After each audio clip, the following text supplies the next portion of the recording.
Hi, Nancy. Hi. I'm so excited to have you here today. This interview is going to be a little bit different than what we're used to. Throughout my grief journey, I was drawn to work with mediums. I don't even remember how. I think it was my mom. She was always interested in that. And her losing her kids, she really wanted to meet with a medium. And so for a birthday present, we gave her a certificate. Maybe it was to you or another one. I can't remember which one it was. But it just opened up my whole mind on how your gifts can help people through grief. And so I thought this would be a really fun, different interview to maybe give people resources and ideas to think outside their box if they're stuck in their grief or curious about, I don't know. It's just there's different tools that we can all use to get through grief and to use it as growth and, strength. And so I think if you use those tools wisely, it really can help move you along and learn from whatever you're going through. So before we turn it over to Nancy, I'm going to read a little introduction I had her write up for me. She does have a lot of experience, so there's some things you may have to explain in here for us. So, okay. And I already forgot how to say her last name. Scheibe. Yeah, Yes. So this is Nancy Scheibe. She is an artist, author, intuitive medium, and sound healer. She has a degree in counseling psychology and has worn many hats in her life, from flipping burgers to school administration to a woman's boundary waters guide. See, that's the one you're going to have to maybe share what that is. To running a restaurant that became a community gathering place and opening an art gallery. To celebrate her 50th birthday, she paddled the Mississippi River to gather women's wisdom and wrote 3 books about that journey. It's pretty impressive. Grief came early to her when her mother died when she was just 11. There were many life experiences in her 71 years that carried the companionship of grief. Each one shaped her. So this can go in so many different directions. Yes, it can. So I'm going to try to keep us on track, but tell us what's Boundary Waters Guide. Boundary Waters, the Boundary Water Wilderness area is in northern Minnesota, and it's a wilderness area where no motors are allowed. So you have to paddle in, and you have to carry everything out. And for a lot of women, when they go out there, they have to face their fears. They have to face what they believe they can't do. Yeah. And they come out feeling a lot stronger and a lot more powerful, and they get an amazing interaction with wilderness that a lot of people just don't get anymore. Yeah. So you've been a guide or and that's where I live. I live right at the edge of that wilderness. That's really cool. That's probably fun. It is fun. Next time I'm out in Minnesota, maybe I'll have to come up and see you that way. That would be good. Another thing that I want to focus on is that you say you're an intuitive medium. I was like, I always mess up the words. Everyone has different words. I know. It's hard to find the right word because when I was coming up, psychic was the only word. Yeah. And it was so laden with negative baggage. Yes. So it's like, I'm not a psychic. No, I'm not. You're not going to call 1-800 to get me. So intuitive medium is kind of what I've come to, that I'm okay with. I've changed it many times over the years, but this one feels the most comfortable. Okay. So teach us, what is an intuitive medium? Well, the definition for intuitive medium can range, but for me, what it means is that I have an intuitive ability, a psychic ability that allows me to cross over into someone else's energy and get information from them. And sometimes it comes to me like I'm speaking to someone, and sometimes it's like watching a movie and I'll just share the movie. Sometimes when it comes to grief, it's usually that a deceased family member will come forward and we'll have a conversation about whatever's going on with the person. And for me, my primary goal is to help people move forward, gain clarity, and heal. And you often walk away with homework to do. Yes. You actually walk away with homework feeling lighter, but sometimes heavier. A little bit of like, but now I have a purpose. You have a purpose, yes. But I also give tools. Yes. It's like, okay, this is still, I've given you the clarity on it, but you still have some work to do. So I will go the next step and ask, okay, what are the next steps for this person to finish this? I have had many readings where in the moment I'm like, oh, that was so good, that was so great. And I walked away and I was like, so what am I supposed to do with it? Oh, And so my purpose is to not have people walk away and go, what am I supposed to do with it? If it doesn't have some sort of practical meaning and impact, then I haven't done what I'm here to do. okay. So we'll talk a ton about Okay. your gifts with grief. Okay. But what else could an intuitive medium serve a purpose for someone if grief doesn't feel like it's on, their radar, or how else could you help someone? Well, the thing is, grief is usually lurking in the background somewhere. Yes. And many people isolate grief to death. Somebody died. But grief is for any trauma that you've had, any negative experience you have. You will have grief even if you've lost your favorite something. Well, I always say it could be your marriage, it could be your home, it could be your job, it could be your health, it could be, there's so many things we could really grieve, but we never label it because we don't know how, and we've never been taught that the loss of that love that you're feeling for whatever it was really is sad, I'm grief. angry, but it never, In this culture, we like to just isolate grief to death. Yes. Mm-hmm. Yes. And that's not, no. We're limiting ourselves. Very much so. Yeah. It's very expansive. So what can an intuitive medium help with as well? Right. Well, can you help through maybe depression, anxiety? Yes. When it comes to depression, the way I work is I'll have people bring me questions, give me something to focus on. I can go out and gather information and bring it to you, but it may not apply or work for what it is that you're struggling with now. So if depression is what you're struggling with now, there's something causing that depression. There's something underlying. So my goal would be go in and find that. For example, I was just working with a woman yesterday, and her sadness and her depression was around denial. She's in a relationship that doesn't feed her, but she loves him dearly, but it's not a reciprocal relationship, but because she loves him, she keeps on going with it and trying. And what revealed itself is that she was denying that was happening. And she was living in a world where he still loves me, he's there for me.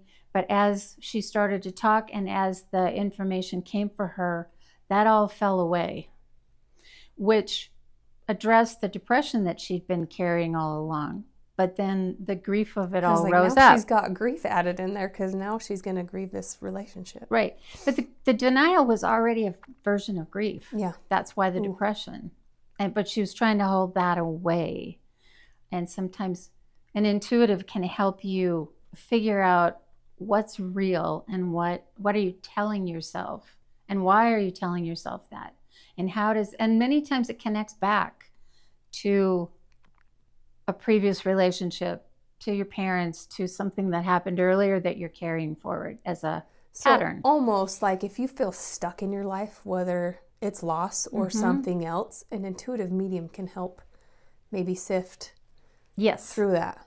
Yes. Which does your psychology background help too, you feel like, in that? It does help. And the ways that I feel like it helps is that gave me the framework for...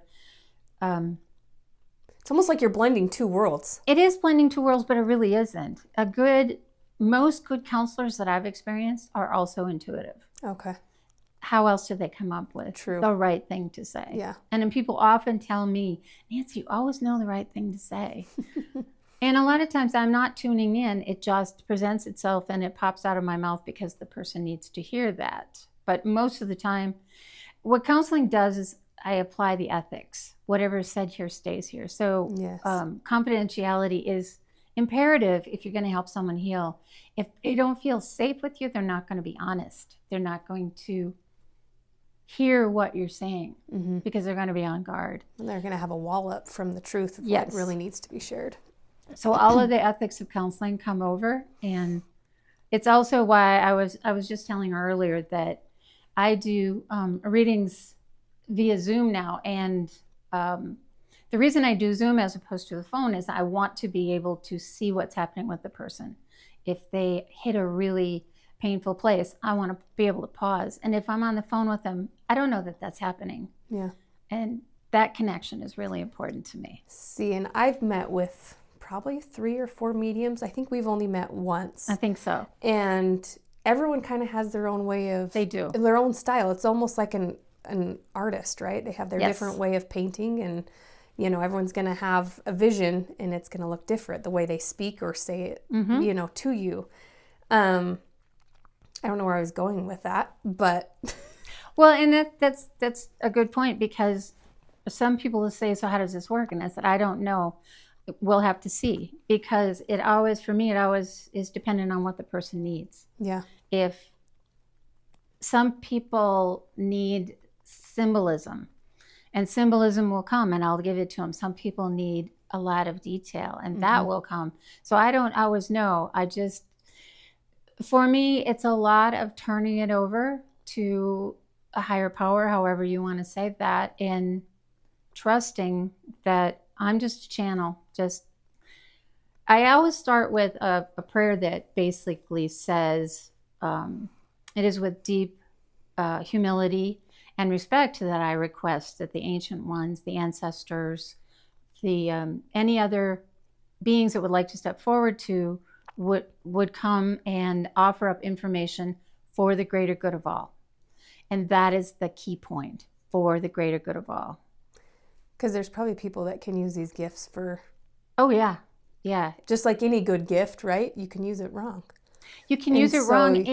And I have had people attach themselves to me because they no longer see me as human. I am somehow some superpowered being. Well, and they probably like the crutch.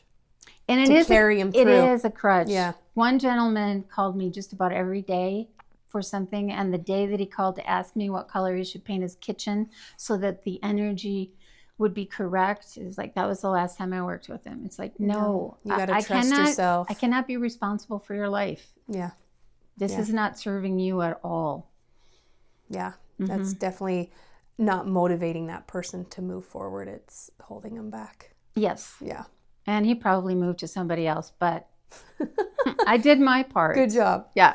So let's talk about your gifts. When did you start noticing you had some sort of intuitive power? I was very young. The way that I remember it best is I was sitting on the curb with my friends. We were 5. And the boy across the street was maybe 16, but he rode a motorcycle and he had a black leather jacket. And we just loved watching Bobby ride away. That's so cute. Because we were so in love with Bobby. And one time, and we did that often, and one time we were sitting there and I watched him ride away and I said, we're never going to see him again. Oof. And it came out of my mouth and I'm like, what? And then my friends are like, what are you talking about? Kind of a thing. And he had an accident that evening and I never did see him again. I actually don't even know if he survived the accident, but it was pretty horrific. What did you and your friends think? Did your friends remember that comment and relate it? No. They didn't? At 5? Yeah, no. I was wondering if they were enough to notice. No. The next one But did you? Was it a moment? Oh, I knew. Yeah. It was like, how could I possibly know that? And it was so matter of fact. The information was so matter of fact. The next one was when I got up one morning and I had a great uncle who was a pen pal of mine, my dad's uncle. And I got up one morning and I said, Uncle Harry's dead, to my dad. And he's like, how old were you at this time? Probably about 7 or 8. Oh, wow. Okay. And he says, no, he's not. I'm like, yeah, no, Uncle Harry's dead. Again, matter of fact. And Dad's looking at me like, you're nuts. And about 3 hours later, the phone call came. Wow. From Aunt Bonnie that Uncle Harry had died. What did your dad say? Nothing.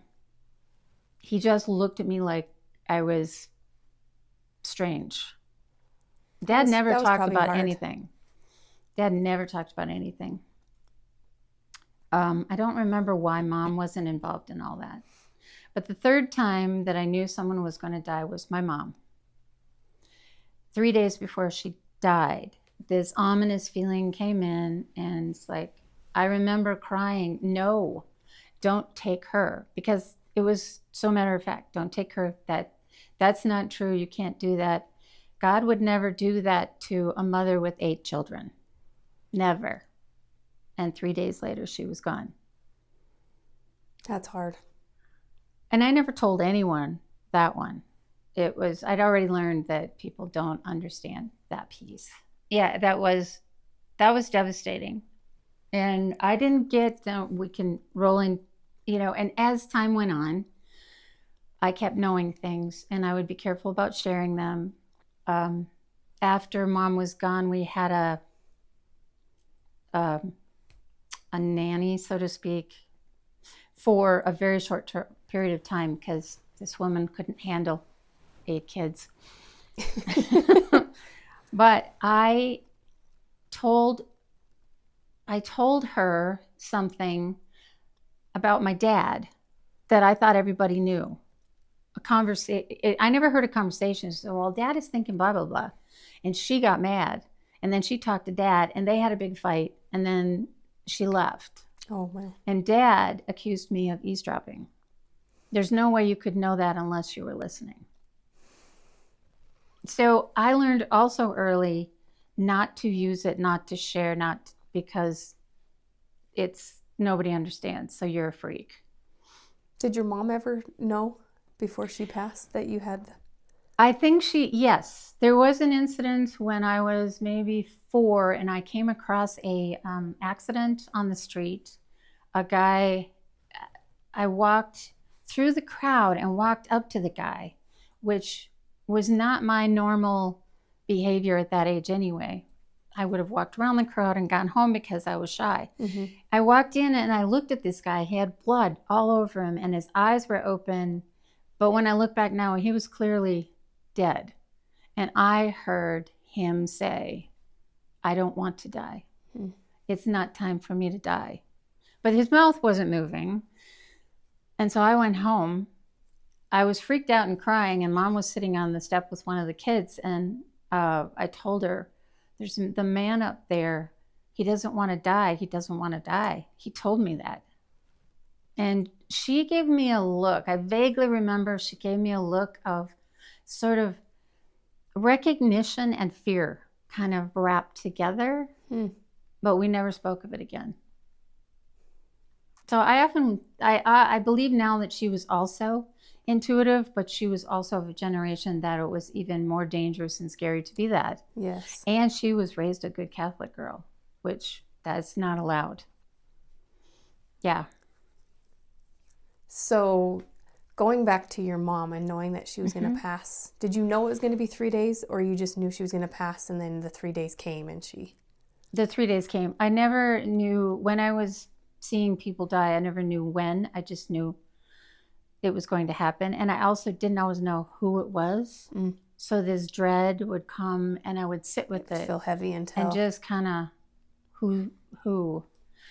But then I think I was about 13 and I was sobbing, please, I don't want to know that anymore. I don't want to know that anymore. And that was my first lesson in we have control over it. Because I've never known when someone's going to die again. Because you're like, I don't want that. I don't want that. It doesn't serve me. It doesn't serve anybody. I don't want that. And it stopped. I may get the dread, but that generally means somebody's going to get hurt bad. It's usually my son-in-law. And do you tell him? Oh, yeah. He wants to know. Good. Yeah. And your daughter probably appreciates it yes. too. Yes. Yes. Because, yeah, he's been an adrenaline junkie who's also accident prone. So it's, yeah.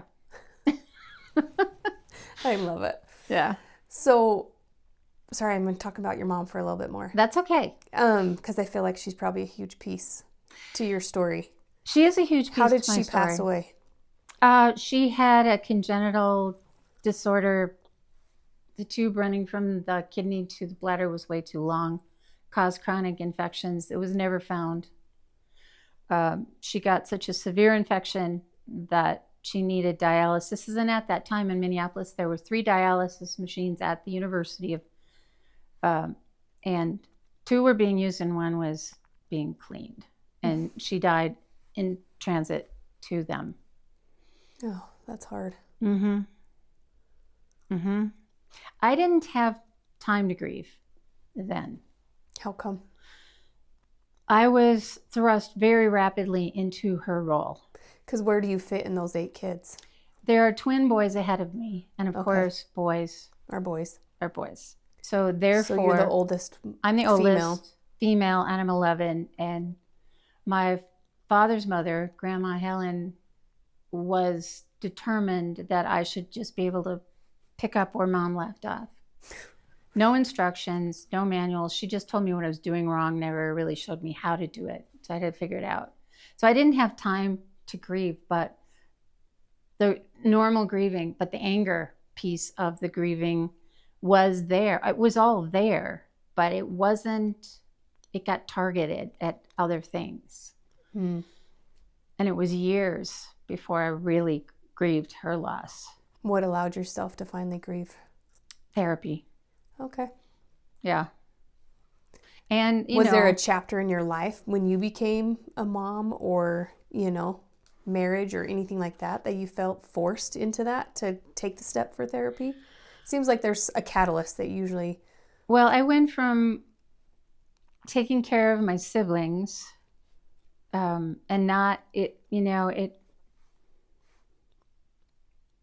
was very, I was suppressed. I didn't get to go do things other kids did. I didn't... Because how young was your youngest sibling? David was...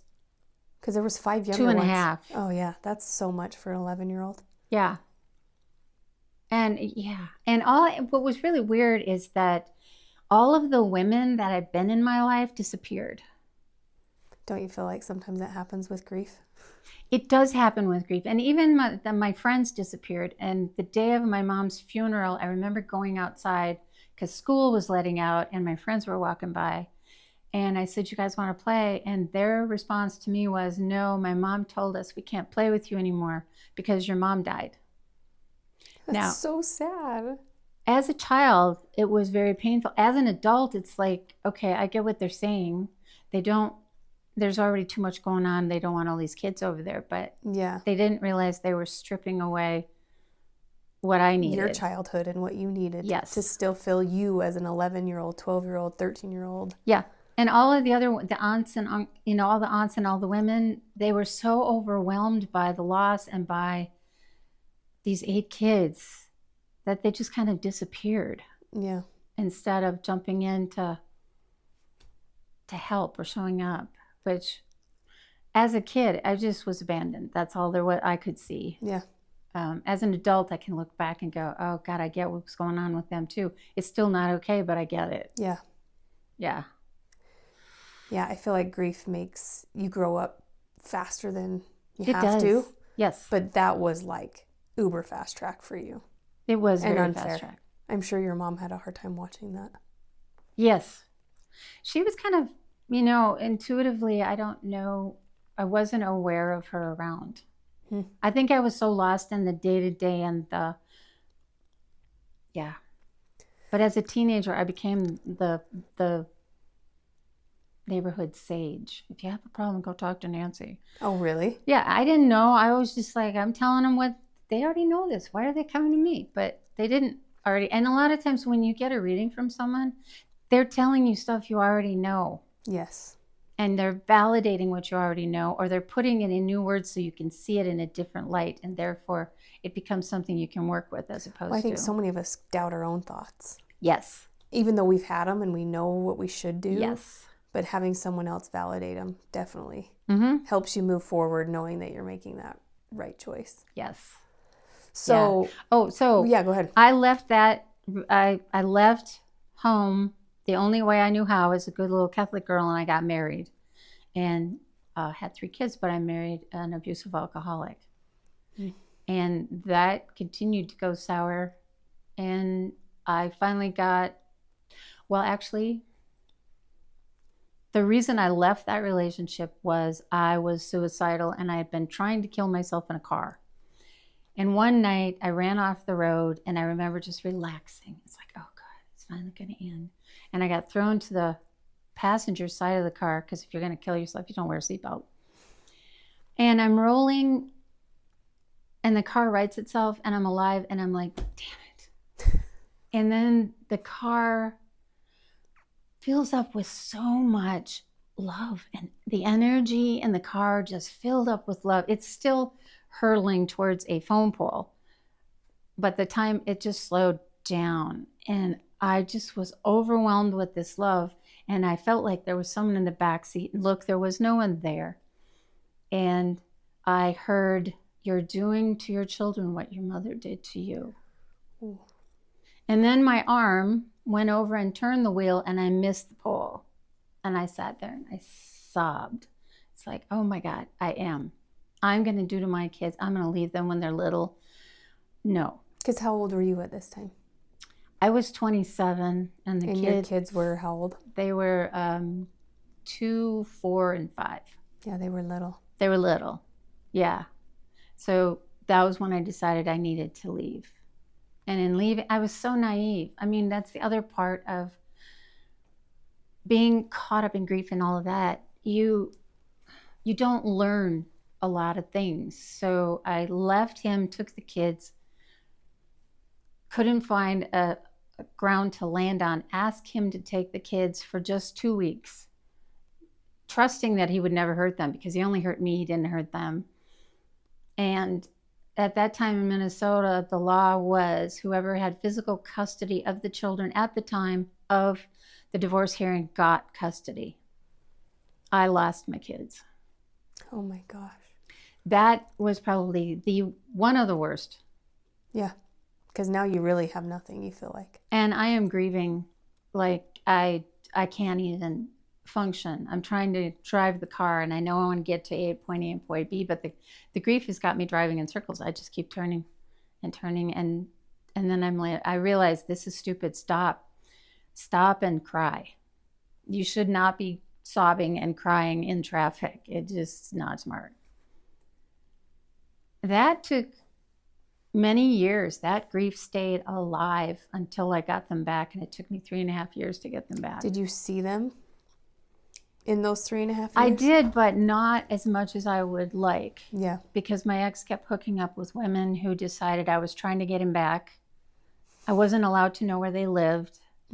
There was a lot of really painful, stupid stuff going on. Yeah. That's hard. Yeah. So you jump from you're losing your mom at 11, raising all these kids by yourself. Then you jump into your own marriage that's not going well, raising your own 3 kids.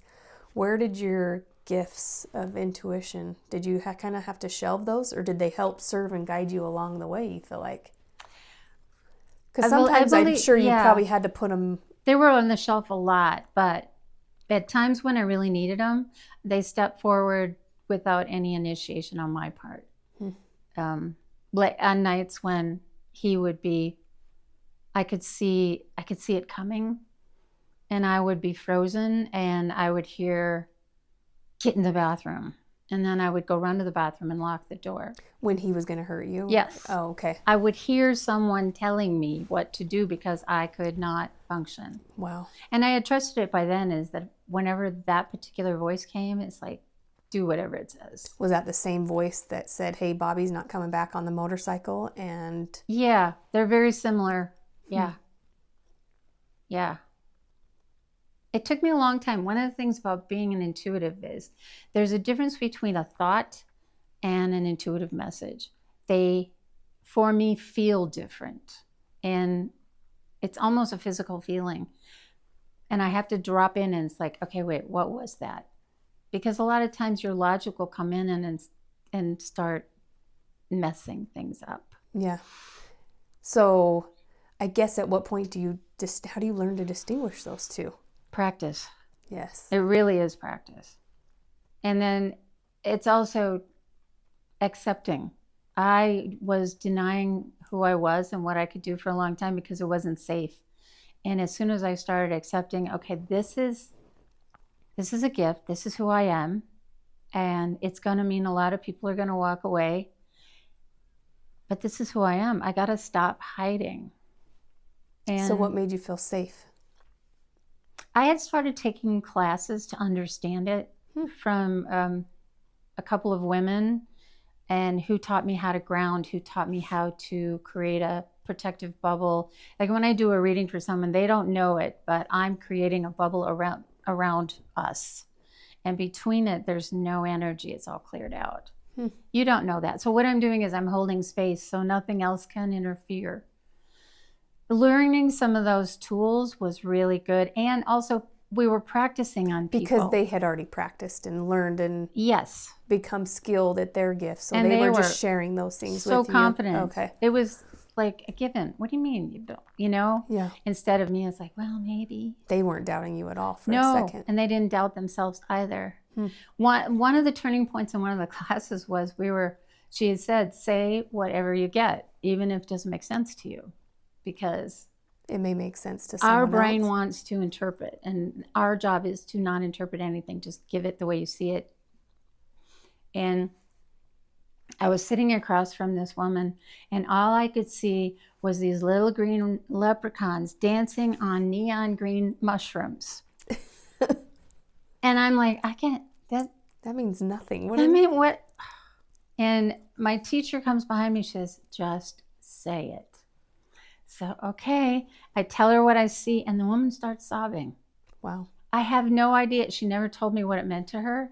But in that moment, it's like, okay, get the heck out of the way. And just, the message isn't about me. It's just coming through me. Give them what I see.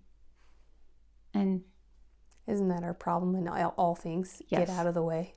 Get out of the way. Yeah. And just allow whatever gifts you're using to help someone. Yes. Yeah. Yes.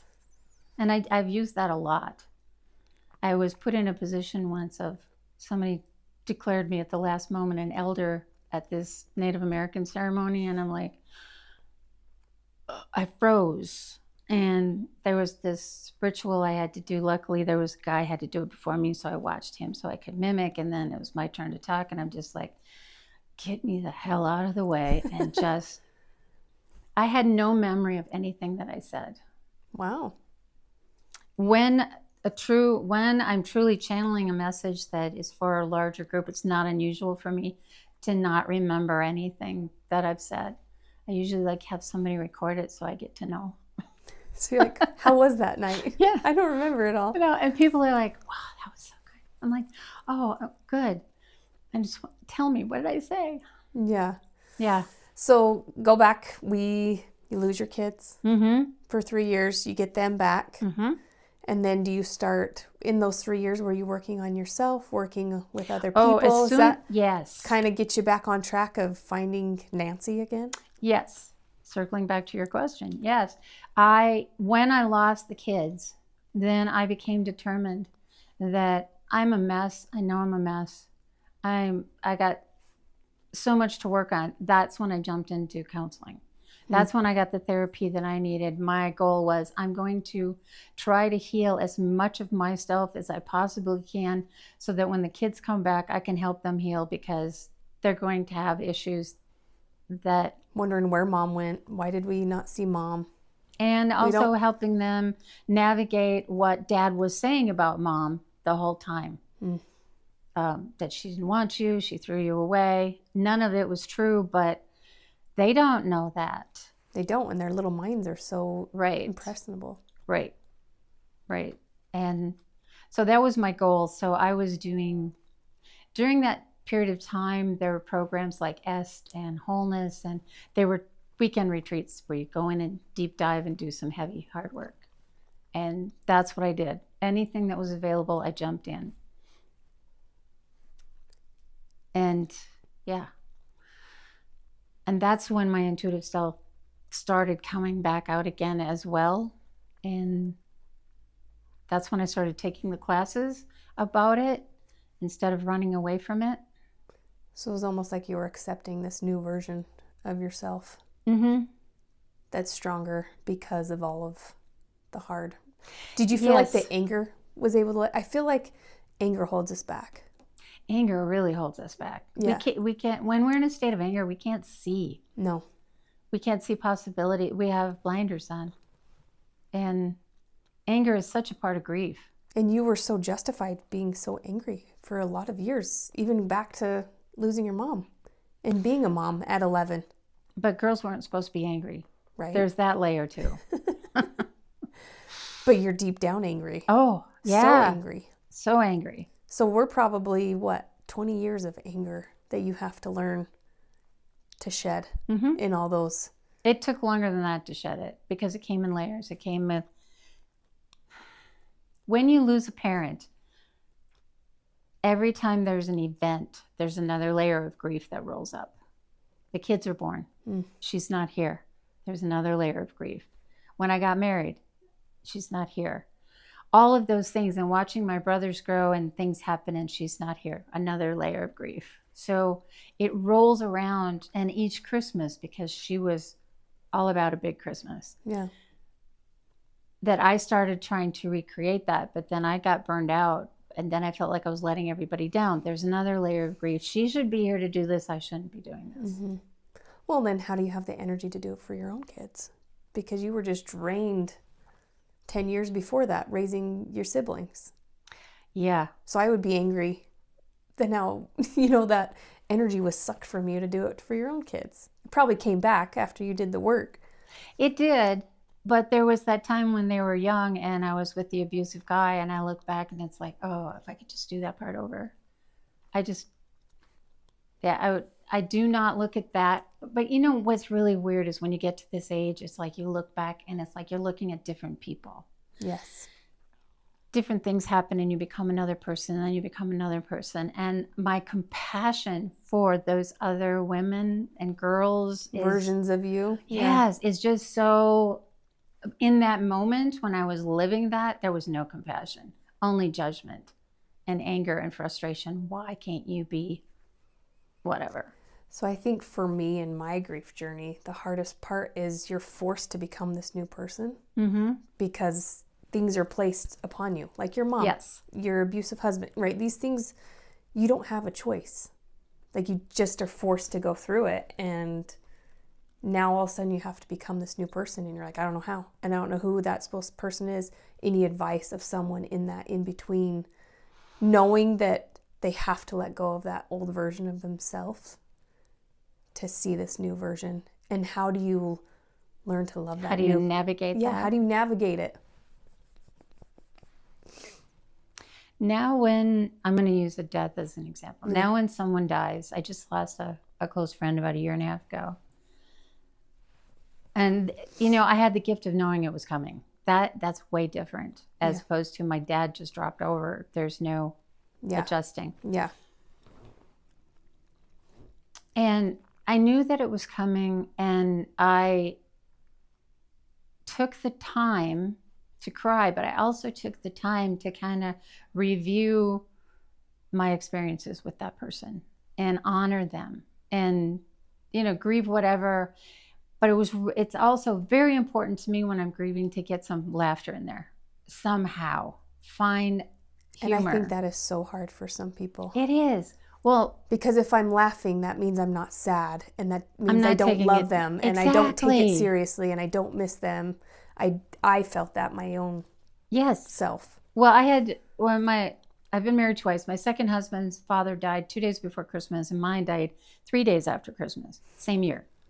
So we're in Arizona dealing with Carl's death, the first one, and that family is openly crying and laughing and telling jokes. And remember when the bald eagle shit on his head, and things like that. And we're just, it's like this roller coaster, but everybody's riding it together and nobody's trying to control it. If somebody loses it all of a sudden, you make space for it. You make space for it. Then I came home to my stoic family, and everything was sad and everything was serious. And I was struggling. Over here, I was healing. Over here, I'm like I had to put it in a box, and it took a long time to sort that out and bring the humor back. Yeah. So how did you do that? Because I'm sure there's a lot of people out there that are living in both worlds. Yeah. Well, my kids, by then, they were teenagers. They were very good at bringing the humor back. Good. Remember when Grandpa? Yeah. Yeah. So they were doing it For you. the way that they had learned from both families how to deal with things. I'm so grateful for that piece. Yeah. And they brought that piece over here and sprinkled it around. And I had a couple of brothers that just joined right in, and a couple were like, you shouldn't be doing that. You shouldn't be doing that. It's like, to me, there's something, my family grieves like your husband's family. And it's such a gift. it really is. There is so much joy and love felt, even though we're all sad and we will cry randomly. Yes. But the joy and laughter of having fun together and remembering those fun times, it's got to help them on the other side too. Oh, yeah. Like, I feel like it's a mutual exchange between them that, they like, they can look they're back grieving at not being there. Well, and they can look back and they're going to be just fine. Yeah. And as opposed to, oh my we're God. holding them back in whatever they're possibly doing, right? Or could we? In some cases that's true. In some cases, all the stuff that they were experiencing, they were doing here is gone, and we're the ones that keep attaching it to them. Oh. And they're kind of hanging out, trying to help you figure out how to disconnect that piece. Not for them, but for you. Yeah. Yeah. The other thing that messed up my grieving when Mom died was, and every kid asks this, why did Mom die? Why did Mom have to die? And what I was told was because God wanted her with him now. Now, those are hard things to... As an adult, I'm looking at it, okay, I know what they meant to say, but what I heard was, what a jerk. Yeah. He took a mother away from 8 kids because what? He wanted to go have coffee with her? You know? So it really messed up my relationship with God, with spirituality. And that was a long path to healing and finding my way to one I could call my own. You're fine. I never could embrace Catholicism even as a little kid because the hypocrisy that surrounded me, even though I didn't know the word, was all over it. Mm-hmm. And if you look at how those funerals are, it's so solemn. It's so... scripted. Yes. Yeah. I remember sitting in the front of the church. Mom was a very loved person. She volunteered everywhere, and she'd give you the shirt off, and she was funny as hell. So when she died, we were going to a Catholic school. They closed the school so that all of the nuns and the kids and their parents and the Girl Scouts showed up in uniform, the Boy Scouts, because that's who she was. Mm-hmm. So we're walking in, the place is packed, we're walking in, we get to sit in the front. And I'm just looking around and going, what? I did not understand what was happening. And then I watched my brothers cry, and I wasn't crying. I was like, what's wrong with me? Everybody's crying but me. What's wrong with me? I had already shut it off because I knew what was coming. I was already expected to take care of things. And it's like, I'm broken. There's something wrong with me. This shouldn't be this way. But I never, I was 11. Yeah. Conquering questions that adults still argue about. Yeah. So how did you move through that? It all kind of, it rode along with everything. I became connected to Native American spirituality. And for me, in the woods, that's why the Boundary Waters piece is so huge. When I walk in the woods, the world is perfect. The animals, the trees, all the foliage, it's all my friends. It's just, that's where spirit lives. That's where God lives. I mean, he lives everywhere, and it isn't necessarily a he. But the point is, for me, I can't find that spirituality in a box, in a church. Mm-hmm. So even as a little kid, before Mom died, was often off in the woods by myself. And that's where I found my healing, was going to the woods when I needed to. And it seems like you've carried that pattern through your life. Yes. In all the things that you've done. Yes. That's really grounded you. Yeah. I'm working on writing my story now, and I'm starting to see some of these patterns that other people see blatantly clear, but I'm just like, oh, I know they told me that. I love that. Good for you. Writing another book, adding your 4th book. Yeah. That's great. Actually, my 5th. I did a coloring book for women who were healing from trauma. Okay, so we got off on a tangent, but Yeah, let's go back. You find yourself those 3 years of a lot of hard work, becoming this new version of Nancy, get your kids back, get everyone in a healthy mental space. That was Questionable. well. Now they were so angry when I got them back. It took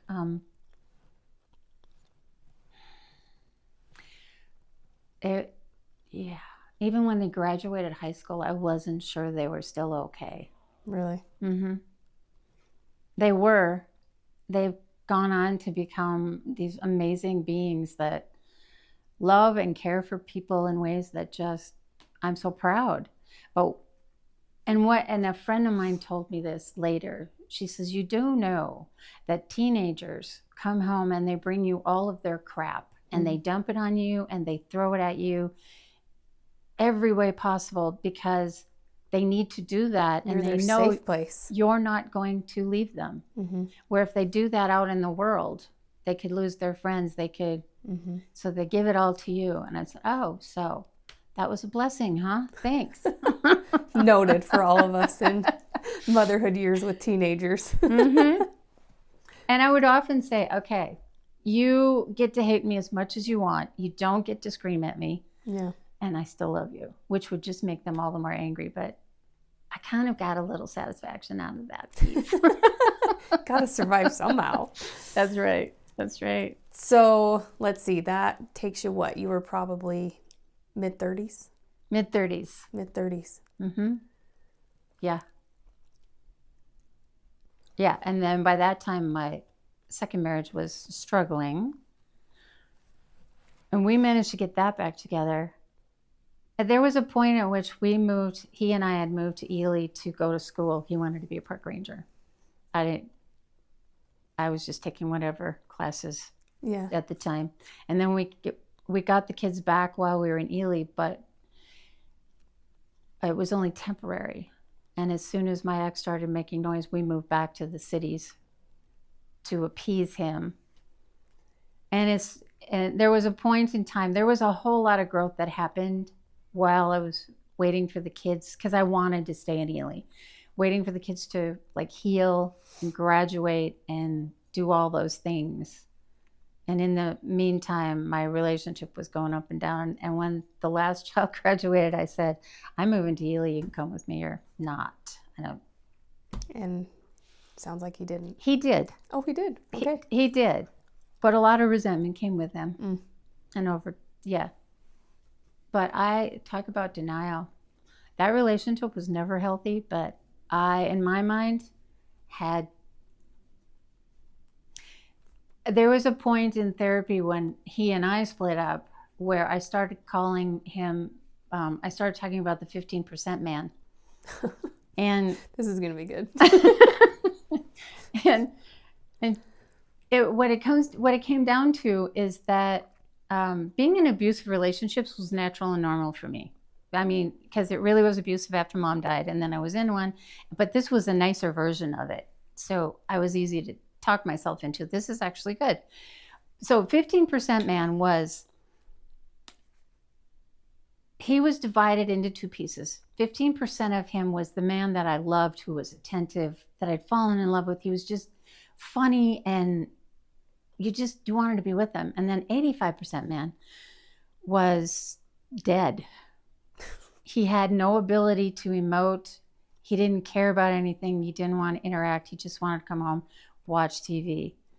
But outside in the world, he was the 15% man. But that guy never came home anymore. And I would get to the point where I am so done with 85. I'm out of here. And 15% man would rise up.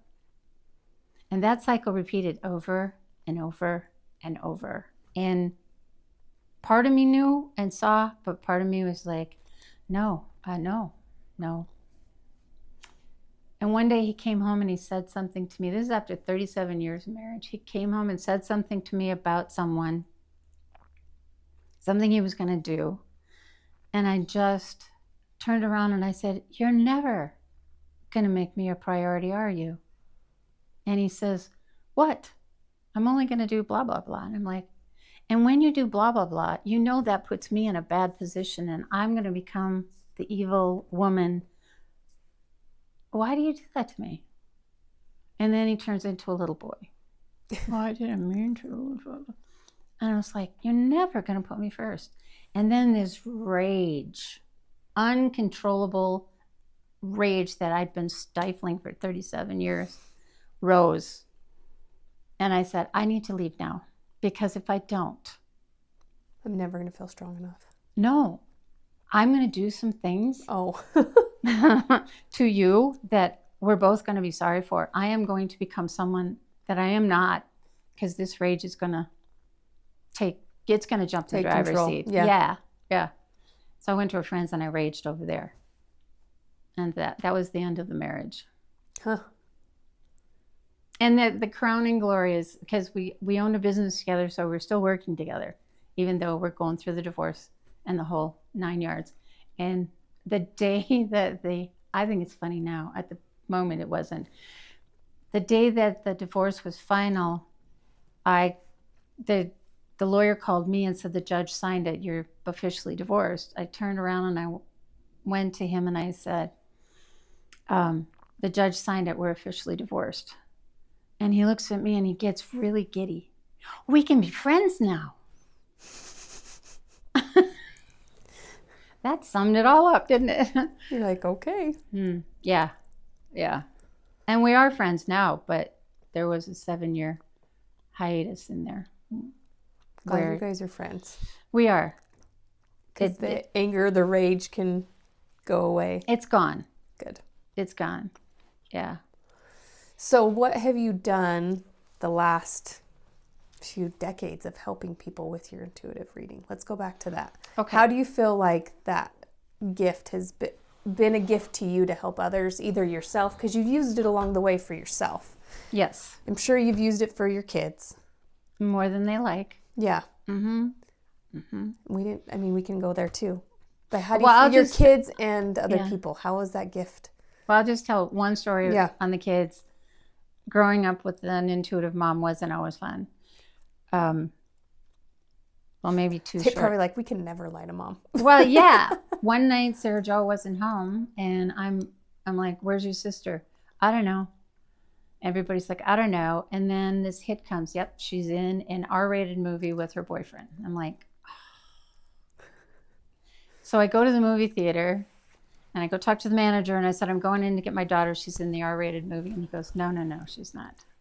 And he guides me over to the other ones, and I walk through, and of course she's not there. And I walk into the R-rated one, and there she is in the back row with her boyfriend all. I tapped her on the shoulder. I said, "Meet me outside." They were both like, "Oh, God." I bet her eyes were so wide. They were, and I simply told her, I said, "You go back in there and tell him that he has to find his way home, and you're coming with me." Yeah. And she's all the way home. I said, "God, I hate you. And it's like they couldn't get away with anything. Yeah. When my son was arrested for shoplifting, I knew before the police called. Oh, no. Uh-huh. And they called, and I'm like, "Okay, I'll be there." I waited because I wanted him to feel it. Mm-hmm. Yeah. So it's like there were times I knew things were happening, which the gift was, it gave me time to process the emotional piece. And it's like, okay, so what do you want to do about it? So you could choose the version of mom that showed up. Yes. That would be nice. Acting instead of reacting. Yes. Yeah. Yeah. Well, that wasn't always there, just saying. So you're saying there's hope that we can learn that. Oh, there's always hope. Yes. Yes. Oh, and one of the things I learned along the way is if you have a teenager, pick something you don't care about to fight with them about. They need to fight with you. So choose something that you really don't care about. For my son, he was growing his hair really long. I didn't care, but I just kept on him about, "Will you please get a haircut?" It was the place that we could fight. And it really didn't matter. It didn't matter to me, but he thought it did. So it allowed him to push against me. What was the purpose of that? Just to... Teenagers, they're in that realm So of they where have they're some trying control. to separate from their parents, Yeah. and they want control of their life, and you can't tell me what to do. So you tell them something that they can't do that you don't care about, and then when they go do it, they get to feel like... And you're like, cool, good job. Exactly. Well, you don't say that to them. Yeah, but in your head, you're like, yeah, okay. Yeah. Yeah. And then they come back in and you see they did it. It's like, what did you do that for? You don't care. Yeah. But they don't know. Yeah. Yeah. Pick a battle that, you know. So as your kids have gotten older into their own adulthood and probably parents of themselves. One of them is, yeah. Have they enjoyed your gifts more now than they did as teenagers? Maybe. I don't know. They're also very intuitive. So they got the gifts in too. Different ways. And you've probably been able to teach them a little bit too. I think more along the line of role modeling and watching me make mistakes and not doing the same things. They don't use it like I do. One of my daughters she uses it in the environmental world. But she also, when I listen to her talk to her clients and talk to people, it's like she's using it all the time. And it's just so normal and natural that she's probably not even aware. My son is an artist and also a handyman, and the way it's in how they interact with people and how they always seem to know what to say. Yeah. And my other daughter was a special ed teacher for a long time, and it came in real handy. She probably definitely needed it there. Yeah. And that's cool. Yeah. So they learned that it wasn't something to be afraid of or they needed to hide. Good. So it was just normal. A healthy version. Right. Where you had to learn that. You just gifted them that healthy version of it. Right. Yeah. And they saw some of the consequences that I paid for having it, losing friends. But, in the long run, I found my tribe. I couldn't find my tribe until some of those other people moved away, if that makes sense. Yeah. So, but there was a second part of that question. Yeah. So how do you feel like your gifts have helped other people around you? Because you've helped me, and I'm sure lots of other people like me. You've shared a little bit about helping people along their path with your gifts, of that intuitive helping them through things. A lot of times what happens in a reading is a reframe. Someone feels really stuck. They can't move forward. They can't... a woman I spoke with not too long ago, she never thought she wanted to have children. But now she's with a man and she thinks she does. But she said, a long time ago, I had this dream or vision. She says, I'm not sure which, but in this vision, I was killing my children. And she said, and so I believe there's a part of me that's capable of killing my children. Oof, that's heavy. And so she doesn't want to have kids. And I said, well, let's look at that. Yeah. And when we dropped into it, it turned out to be a past life in which the woman, her, was in a very abusive and oppressive relationship. And he was gaslighting her, and he made her so crazy, and he hurt her so badly that she believed the only way to save her children from his abuse, which he was now starting to do to them, was to kill them and then kill herself. But the vision that she didn't see the rest of the story, she only saw her killing children. She didn't understand that the woman had become so crazed that it was the only alternative that she saw, which allows a person to have compassion for the vision. Not that you agree with it, not that it's okay, never okay to kill kids, but it's like, oh my God, I see what drove her to it. Okay, that's not who I am. So I'm not going to have to worry about that being a part of me that's going to rise up and someday I'm going to kill my kids. Yeah. So it's a reframing. It's going in, and a lot of times with humans in daily life or big things and small things. We're walking around with only a small piece of the information. Yeah. And we're making all of our decisions based on this little corner of stuff. And my job is to broaden the view so that we can see all of the pieces that are impacting that, give you all of the information, which puts you in a place of choice rather than reacting to this little piece. Oh, this is going on. Oh, in that case, I have these other options and I can choose one of those. So if you put that same process of reframing into grief, if someone's lost a loved one, that they just are struggling with the loss, how would you help reframe the loss? Many times what happens is that the person comes in and there's a conversation. And often in the conversation, beliefs are, how do I say this? When my dad died, I believe that I was a big disappointment to him. That I had all these beliefs around him and that he didn't really, he liked me, he tolerated me, didn't really love me. But in working with the client, what I would do is I would have the dad come in and it's like, so what do you want to ask Dad? Yeah. And then what normally happens is Dad will say, oh, honey, and then dismantle all of those things. Yeah. So that you're left with the pure relationship that was there. And that's easier because you get to keep that part. Yeah. The lost part of it, they're never going to be there again. There's never you can reshape that. Right. Yeah. They're not going to be at the next baby's birth. They're not going to be at you. That is a piece that's going to keep reoccurring that you can't do anything with. But the other pieces, the stories that we create in our minds can get reframed to because a place we tell ourselves stories because we're trying to make a sense of this loss. And so it's amazing. Survival, our minds just create all sorts of crazy stories. We create stories over everything. Yeah. Yeah. And we get so invested in those stories without even checking to see if there's any validity to them. Yes.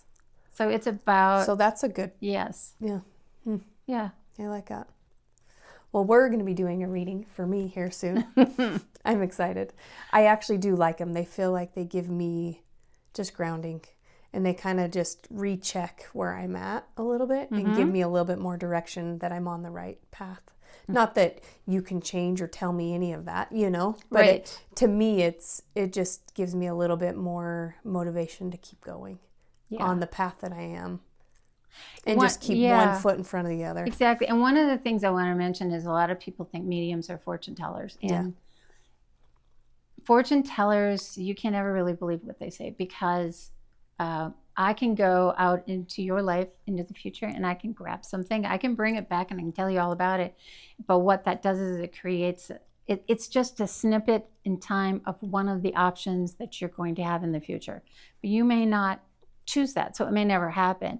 But what it can do is if it's something that you're like, oh God, I don't want that to happen, you change your behavior to keep it from happening. And if you didn't know that, you would have just continued healthily along. Yeah. So what are some other myths? Let's maybe talk about that real quick too before we end. What are some other myths that you would like to Well, a lot of people think for intuitive mediums? Well, none of us work the same. True. And they all think we work the same. They all think we read minds.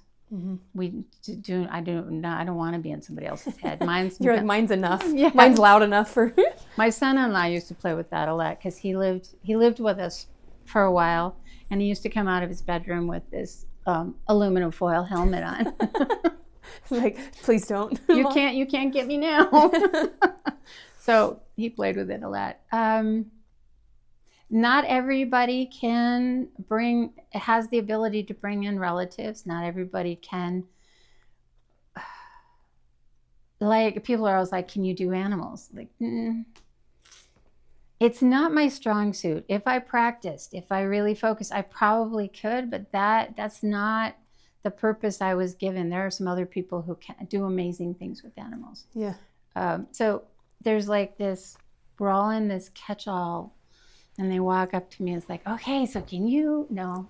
So if someone's wanting to step into this realm for their healing, what are some questions you would recommend they ask to find someone that would be the best for them? Oh, that's a good question. I am so picky. There's only 2 people I will go to because I know their ethics are there. If you ask what their ethics are and they can't answer the question, there's a good chance they don't even know what that means. They don't know that they're to stay out of the story. They don't know that they're to keep what's said personal. Ethics is a huge piece. Yeah. But like if let's say, I know people are really attached to their animals and you're not one that feels like that's a strong talent. Is that something they should ask? Like, hey, I really want to try to connect with a past pet? Do they ask? I mean, how simple of those questions can they be, Oh, yeah. They can ask me that, and I'll say I'm not the person for that. My daughter-in-law is really good at it, but she doesn't say that she is. But if someone wanted to connect with their loved ones that have passed, is that something they can be just outright, hey, I want... Yeah, why not? Yes. Yeah. Ask it. If you have a specific purpose that you want to meet them for, like you want to talk to someone who's passed over, or you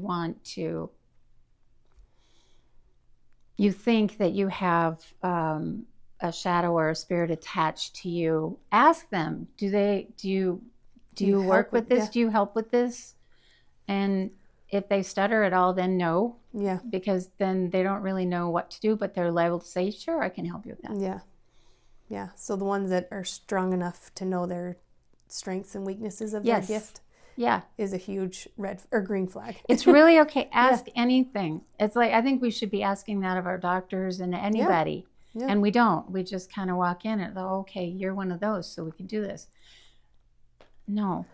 For me, the first time I met with a medium, I just didn't even know what to expect. And so I didn't even have those questions in mind. It was like, I'm open to whatever this is. Mm-hmm. And I think the more I've done, and like you go back to that, where everyone's so different. Mm-hmm. It's amazing how, and this is, correct me, but some people have told me you get pictures or visions and you have to try to explain that. Well, if someone has a picture in front of them, 3 different people are going to describe it 3 different ways. Sometimes they're going to have different details in there. Depending on how they interpret it. Yeah. What I do is oftentimes I'll get a picture and it's like, I can just say what I think it is or what it's supposed to mean. And then what I'll do, and many times I'll say it out loud, it's like, okay, give me words for this. Yeah. Because I need to get me out of the way. Gotcha. I could say, this is really pretty and it's blah, blah, blah, and there's this cabin, and then I'm done and the person's got this horrible look on their face. You just described the cabin where I was, blah, blah, blah. And it's this horrible thing for them, but I'm seeing this beauty. Yeah, and you're like, it's not beauty.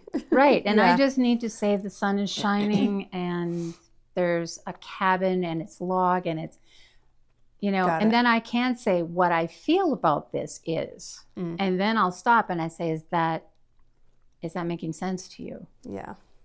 So going back to like my first time, I almost wanted to doubt it. Do you know what I'm saying? Almost challenge. Oh, I get a lot of people are there just to challenge me.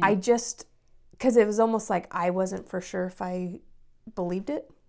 Yeah. And so I just almost was like, I'm not going to say anything. And then I was like, I'm just going to let them talk to me and tell me all about it. But the more I met with people, the more if I help, I actually get more effective readings, I feel like, because they know what to do with whatever they're given. Yes. Because if not, it's just like a cabin and you have no clue. Right. Well, that's how I start. I always tell me, what do you want me to focus on? Yeah.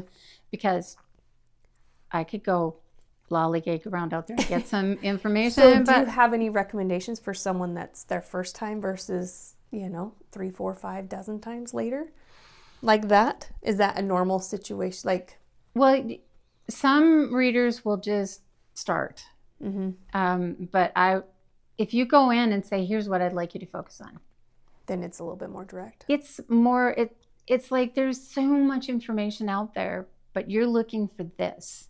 If the reader doesn't know that you're looking for this, they're going to go find something. I mean, it'll all come in.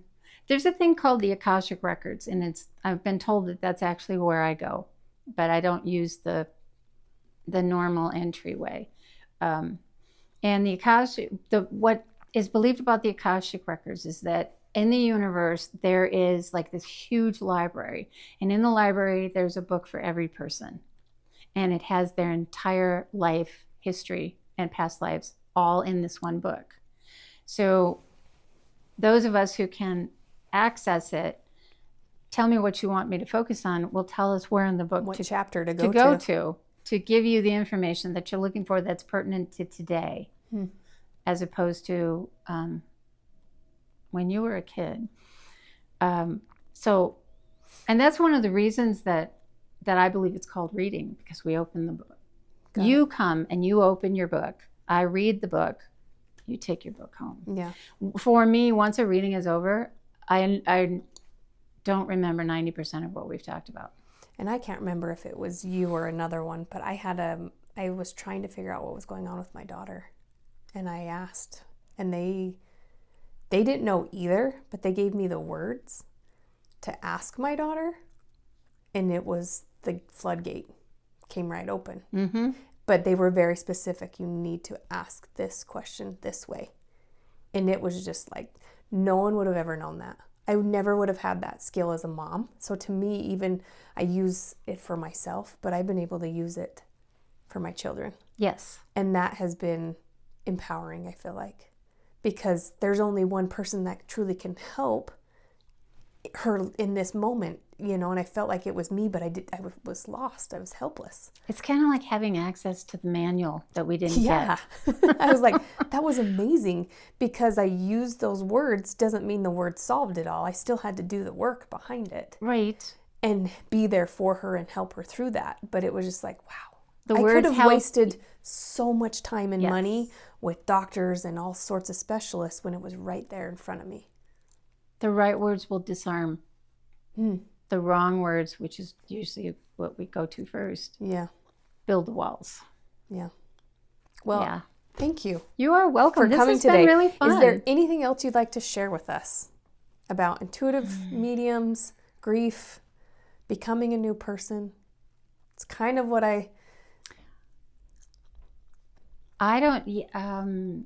after I left my last husband sounds like there were many of them. I was totally lost. I was so buried in grief. I couldn't function. And I realized I had to get out of town, because we live in a really small town in Ely. I came here. I came here to be near my daughter while I healed. And the other, I knew I was supposed to be here. I just had to be here.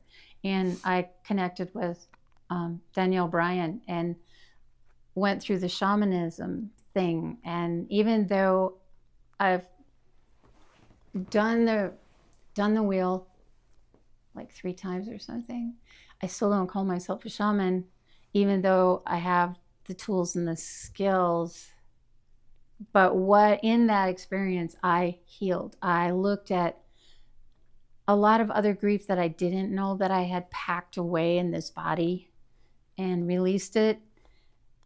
And that's when I really feel like I finally started to become the real me, as opposed to the one that I should be. And then I left here and I lived in a little tiny trailer, one of those 1954 things. For 2.5 years, I traveled around the country, just me and my dog. And it was so healing and so amazing. And there was so much grief. I would go through an area that something happened, and then the grief would roll through. And it's like, oh, okay, we're going to do this today. So maybe just giving yourself permission Give yourself permission to feel the grief. To feel what's happening in the moment.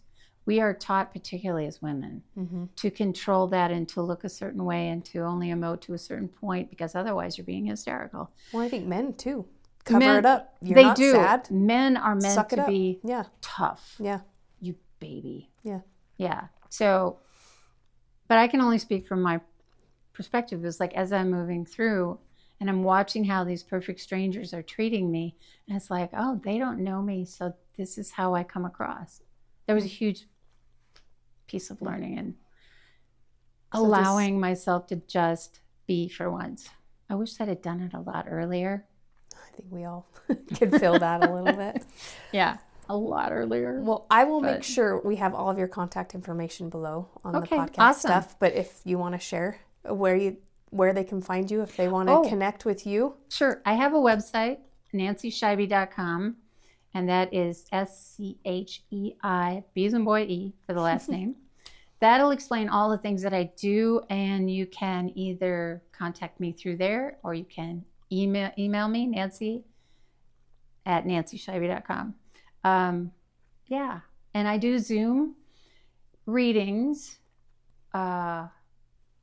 for people across the country now, and it's really rewarding, and people often walk away kind of surprised with what happened, and grateful.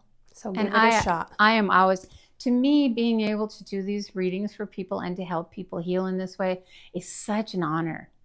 I mean, people get so excited about it, but it's like, oh, you have no idea how it's just an honor. And this isn't the only tool, right, for grief, but I feel like it definitely is a good tool if you feel stuck and need to try something different. So that's why I wanted to share with you guys. So thank you again, Nancy, for coming. You're welcome. Thank you.